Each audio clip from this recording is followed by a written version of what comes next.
Oktubre 3, 2023. Pagbasa gikan sa Santos nga Ebanghelyo sumala ni Lucas. Sa nagaduol na ang mga adlaw nga si Jesus hapit na mukayab sa langit. Mihukom siya pag-adto sa Jerusalem.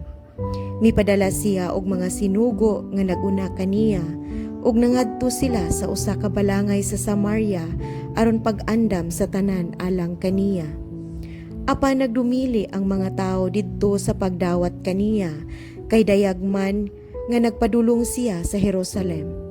Sa pagkasayod niini sa mga tinun-an nga si Santiago ug si Juan, miingon sila, "Ginoo, buot ka ba nga musugo kami nga mag-ulan og kalayo gikan sa langit aron malaglag sila?"